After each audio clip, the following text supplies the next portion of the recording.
Hi, everyone. Welcome back to the podcast.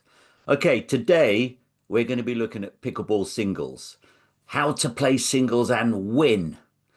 This podcast, this episode, is really for people who like to play singles. And people who like to play singles are probably the more competitive nature of person who plays pickleball. So that's where we're going. Someone who's pretty competitive, wants to give singles a go, or is playing singles already, and they want to improve and get better at it. Now, you may be thinking, Paddy, who on earth are you to talk about singles? Well, my credentials are, for some reason, I won a national gold medal in singles here in England, and I've won one international bronze medal here in England for singles as well. So I played tennis for 50 plus years. And I think I've adapted that tennis game to the singles pickleball game. So that's me anyway. So what we're doing in this podcast is we're splitting it into two. We're going to have two episodes. The first episode will be looking at the serve, the return of serve, and court coverage and positioning. But first, why singles pickleball is different, okay, and how us seniors can excel at it. Now, most senior players first get introduced to pickleball through doubles. Most of us. It's social, it's fun, and the smaller area of responsibility makes it easier on the legs. But if you've ever stepped onto the court for singles, if you've ever stepped onto the court for singles, you'll have felt immediately this is a very different animal. There's more court to cover, rallies are structured differently, and fitness plays a slightly bigger role. Yet that doesn't mean singles is just for the younger or faster players. In fact, us seniors, many of us find that singles becomes one of the most rewarding challenges in pickleball because experience, patience, and smart tactics that us seniors have in spades, hopefully, beat youth and speed every time. So, in this first section, we'll look at the unique demands of singles pickleball, why it's different from doubles, and most importantly, why us seniors can actually excel once they know how to play to our strengths. Okay, in doubles, you're often concerned with tight net play, dink battles, and partner communication. Singles changes that completely. Instead of focusing on team strategy, you're constantly making one on one decisions. Where can I put the ball so that my opponent has to cover the most ground, etc.? So, this means that shot placement is king, right? A deep return down the line, a wide serve that forces them off the court, or a third shot hit into open space can win the points outright. For seniors, this is fantastic news. You don't have to out hit your opponent, just outthink them. So, a key idea here is singles rewards brains, not just legs. Right, let's look at a fundamental of pickleball singles. You need to take risks. Okay. Singles is about controlling space. There will be times when playing safe isn't enough. That this is where calculated risks come in. For example, serving very wide to drag your opponent far off the court, knowing you'll have a big target for the next shot, or hitting your third shot into the open space rather than just back to the middle, or mixing in the occasional lob when your opponent creeps forward. As a senior, you might feel safer sticking to high percentage shots. But remember, if your opponent knows exactly what you'll do every point, they'll adjust easily. Taking the right risks at the right time forces them to stay uncomfortable and reactive. Right, you need to switch gears quickly sometimes. You need to adapt mid match. Singles can swing fast. You might start a game trading consistent deep shots only to find yourself down 2-7 in no time at all. Now, this is where seniors can shine. With experience comes the wisdom to change tactics quickly. So, for example, If your opponent is winning baseline rallies, shorten points by coming to the net more often. If they camp at the kitchen line, then push them back with deep drives or lobs. If they keep targeting your backhand, step around and counter with an inside out forehand to surprise them. You don't have to overhaul your entire style mid match. Just one adjustment can turn the tide. And don't forget, in tournaments, you're allowed timeouts. Too many players waste them. Seniors should use them strategically to catch your breath, to break an opponent's momentum. Maybe they've won 4 or 5 points in a row. To calmly remind yourself of a tactical switch that you want to make. So here's a big tip. Don't save your timeouts for later. You can't carry them over to the next game. If you're sliding, use them immediately to reset. Okay, the mental reset, breathing between points is so important. Singles requires both physical and especially mental endurance. One overlooked tool is breathing between points. When a rally ends, instead of rushing to serve or receive, take a slow inhale and exhale. This calms your heart rate, helps shake off mistakes, and ensures you're ready for the next point. Many seniors find that adopting a short breathing ritual, inhale through the nose, exhale through the mouth, keeps them focused and prevents fatigue from spiraling. Think of it as a mini timeout you can give yourself every rally.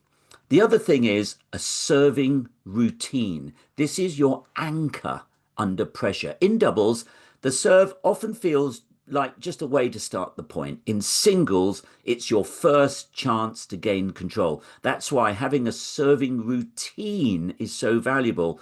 Before calling the score, bounce the ball once or twice, visualize your target, wide corner, deep middle, a body serve possibly, and then serve with commitment. Okay, this routine serves 3 purposes. It keeps nerves at bay, it builds rhythm so you don't rush, it stops distractions from creeping in. The more consistent your pre-serve routine, the more confident you'll feel in big moments. And here's a tip from me. In tournaments, when I'm playing singles and doubles as well, if I'm in a tournament and it's between points, and let's say a ball comes onto the court, or you don't go rushing after the ball like a Labrador, all right? Just let it go. You're in the middle of an important game. Let it go. If you need to go and get it, walk up to it, take your time, do your breathing. Don't rush. Don't let people rush you. Okay, another thing, avoiding distractions, staying focused.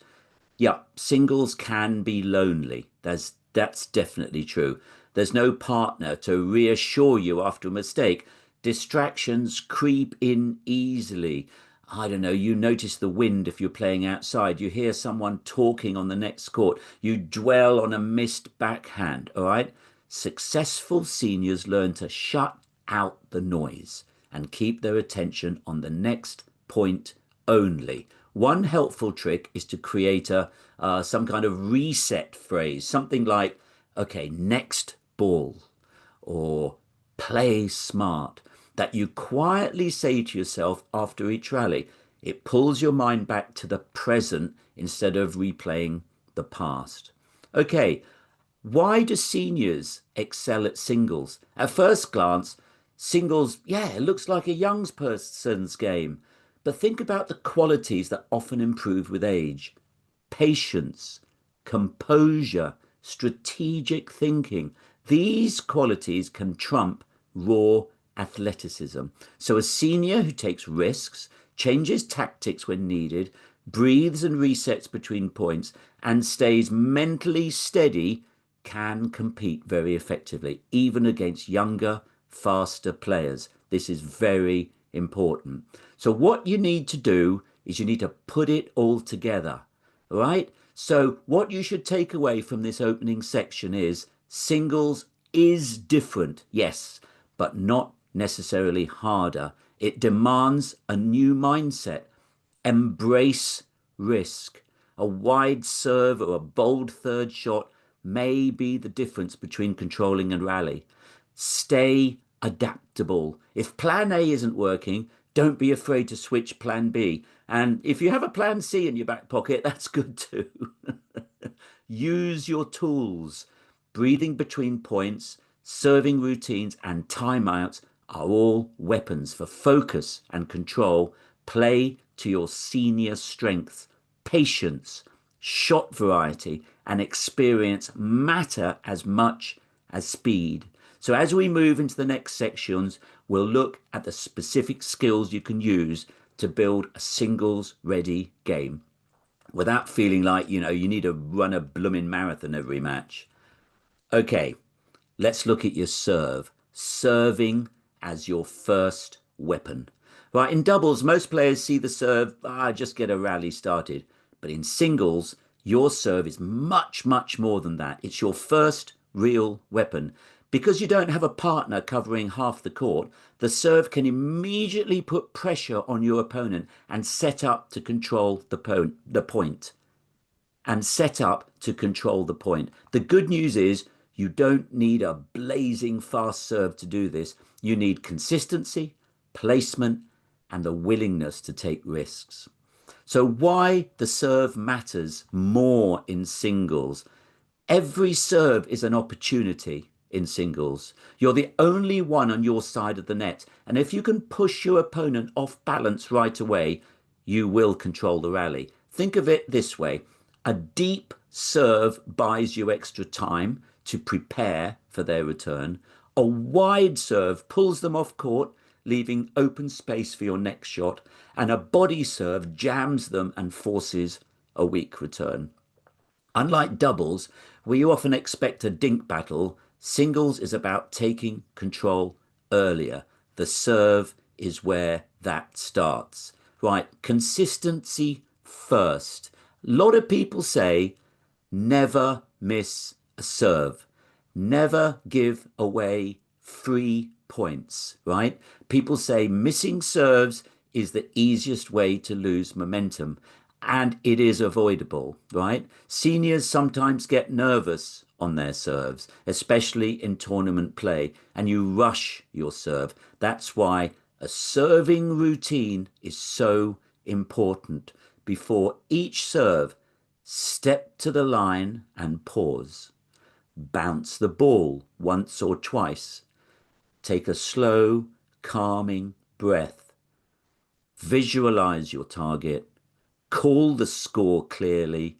Commit to the serve. This routine takes less than 10 seconds, but it builds rhythm and blocks out distractions. It also prevents the, oh no, don't miss mindset that leads to weak serves.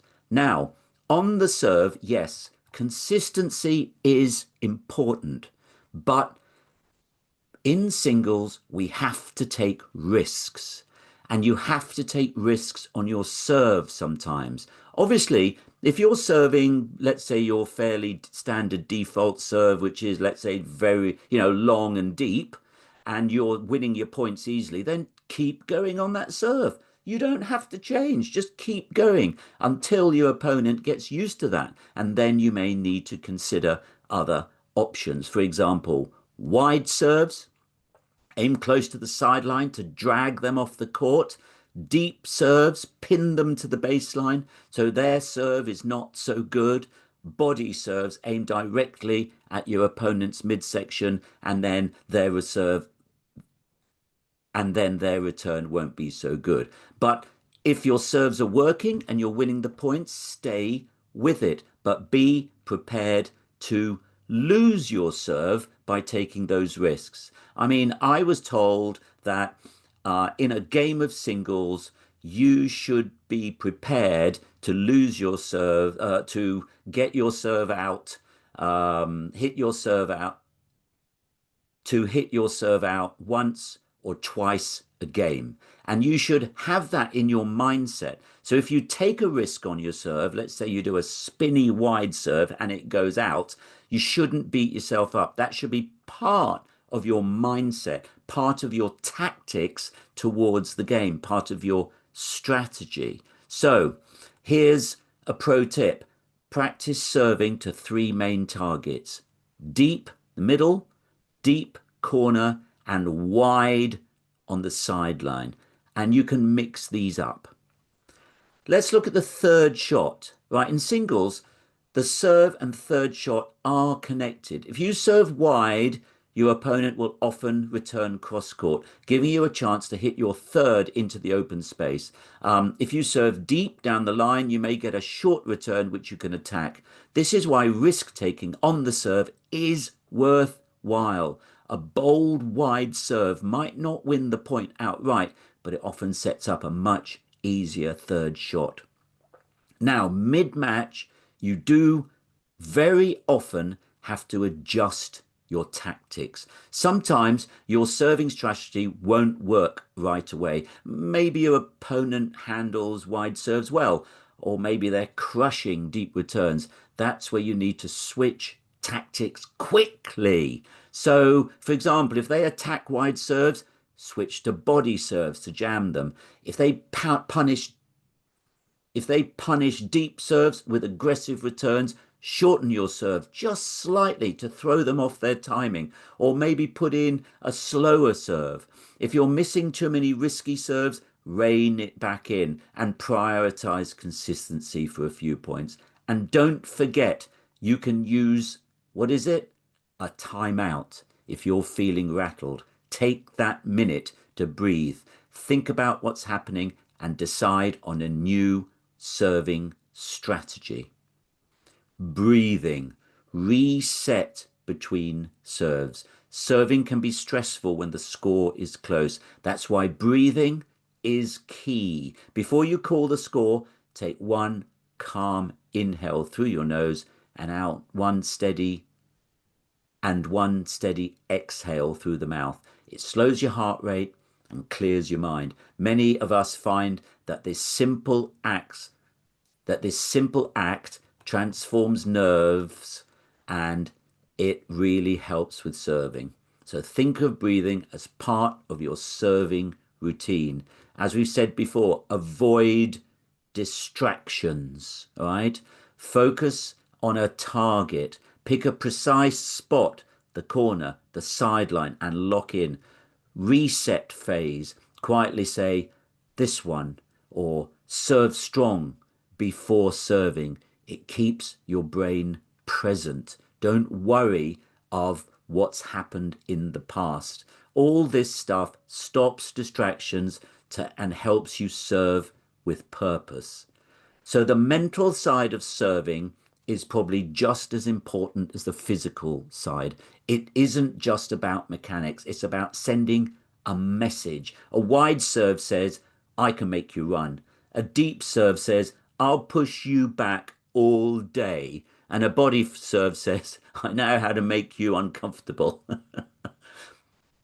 And a body serve says, I know how to make you uncomfortable. So this is the mental edge. And for seniors, we are good at that. So let's just wrap up, okay? Consistency first.